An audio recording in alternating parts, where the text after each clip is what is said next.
The universe's penchant for singularity is its motor, its motivation, its driving force. The cosmos seeks a perfect state of singularity, of stasis, of equanimity. It continuously works toward a neutral state.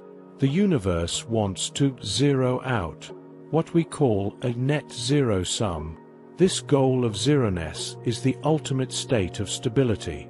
Space is trying to zero out. Time is trying to zero out. Matter is trying to zero out. Genetics, the psyche, weather patterns and temperatures, geological formations and biological systems, stellar systems and black holes. Everything engages in this existential pursuit of perfect balance and stasis, constantly and continuously. It is unceasing.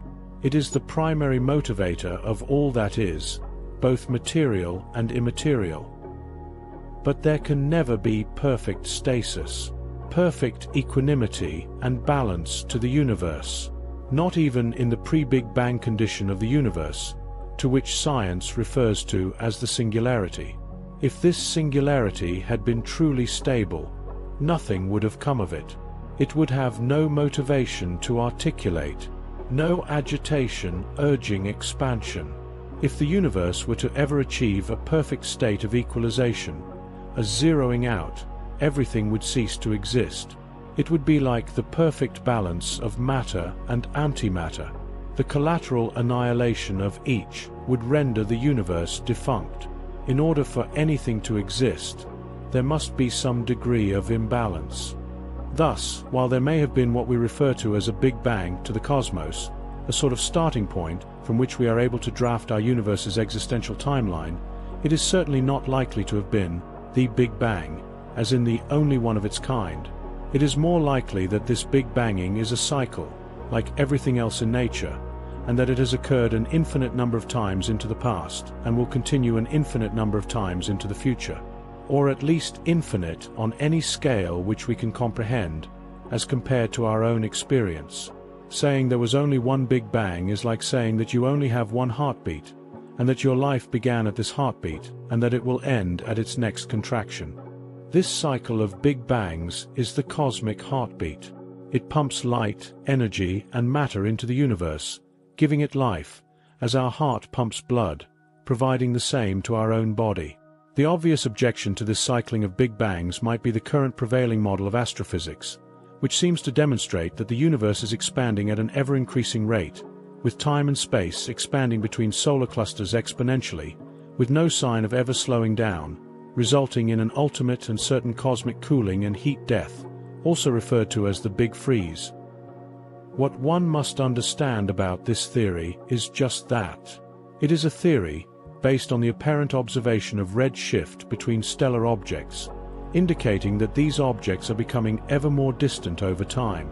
But there are other thoughts on this red shift, that perhaps light slows over time, and that light speed may have limitations, so that the further away something is, the weaker or slower the light travels, increasing its apparent redshift. Another theory is that the universe doesn't orbit the cosmic center in a circular or ovular motion, but following a toroidal pattern. This toroidal pattern is how all known energy fields in the universe work, so implying that the universe also moves in this way is sequitur. If the universe flows in a toroidal fashion, like following the curvature of a donut, around the outer edge, reversing directions in a torus fashion back through the center and back out the other side, subsequently traversing the opposite outer edge and back in again, then any stellar object traveling along the outer edge would seem to exhibit this same redshift of light. The object would be increasing its speed, away from those behind and adjacent to it, while objects ahead of it would be exponentially increasing their speed and subsequently distance from that object, racing away from it at an even faster rate of speed than the object itself. This expansion of space between objects along the curvature of the cosmic donut would appear, from the perspective of each object, that every other object were racing away from it, becoming ever more distant.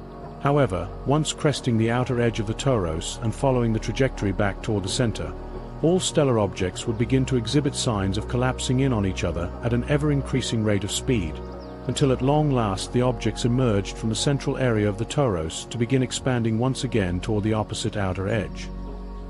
We have been observing this expansion since 1929, when astrophysicist Edwin Hubble discovered redshift and associated it with the ever-increasing distancing of galaxies from one another, nearly all galaxies, that is. But on cosmic timescales, this toroidal motion likely takes millions, if not billions of years to cycle.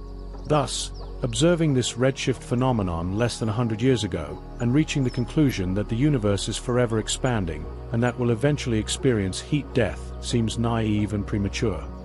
It would be like making someone's acquaintance for 1 second, and then claiming that person will always and forever be in the mood and the disposition which you observed within that 1 second. You might say, "I met Nancy once, for a second, and she was a pleasant and agreeable person. She will always and forever be a pleasant and agreeable person." This might seem a ridiculous assertion, based on our experiences with humans and their capacity to change moods and dispositions based on people, places, and things in their immediate sphere.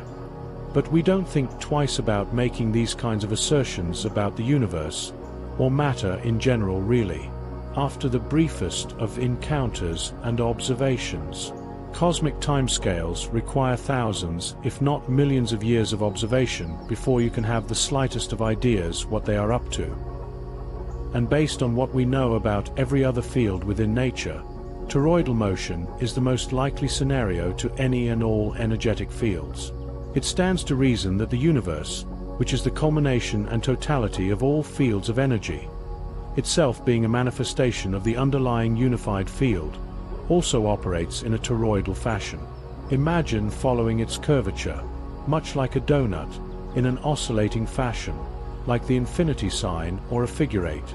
How might other objects, also following that same path, appear to you as you chased each other around and up, down and in, and back around again, the distances between you expanding and collapsing once again over and over in an undulating pattern, a pulse if you will? This chasing of objects around a toroidal path, pulled irresistibly inward toward a massive attractive force, and flung out again by its own momentum, the heartbeat of the cosmos, is only possible due to the imbalance within nature. The positive and negative forces ever so slightly offset, so that they perpetuate one another in a constant push-pull relationship.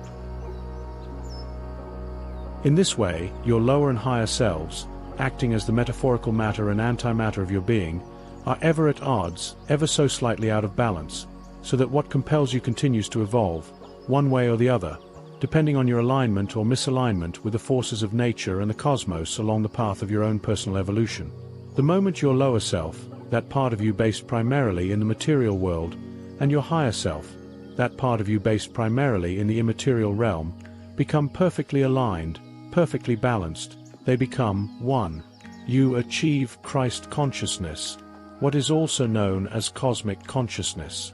You realize your unity and oneness with all creation. Your being cancels out. You zero out. At least, this is the theory and what many faith traditions suggest has happened repeatedly throughout history to the founders of the ancient peace traditions. Individuals such as Enoch, Elijah, Melchizedek, Zarathustra, Moses, the Buddha, and some say, arguably, Jesus, who according to the Christian New Testament, did not achieve this state of equanimity until after death, at least as documented therein. Even Pythagoras was said to have achieved this existential equanimity. They zeroed out. They found perfect balance, and God took them. In this way, our task, much like the universe at large, and all fields within it and subject to it, is to find peace, to contribute toward cosmic evolution and advancing our own. The zeroing out of our being by finding perfect alignment between our lower and higher selves, perfect balance, equanimity, stasis, ultimate peace. All things are motivated toward a state of zeroness. It is only their imbalance which keeps them from doing so.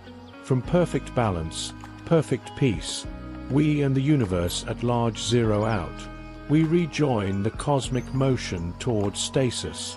From this cosmic death comes a cosmic rebirth. its cycle of contraction and expansion, perpetuating life on a cosmic scale. In this way, we contribute toward our own peace and to that of the cosmos, toward our own personal and by extension cosmic evolution. In this way, we serve the living force of the cosmos, the All-Father, the Source, God, in its quest for eternal life through its experience of singularity.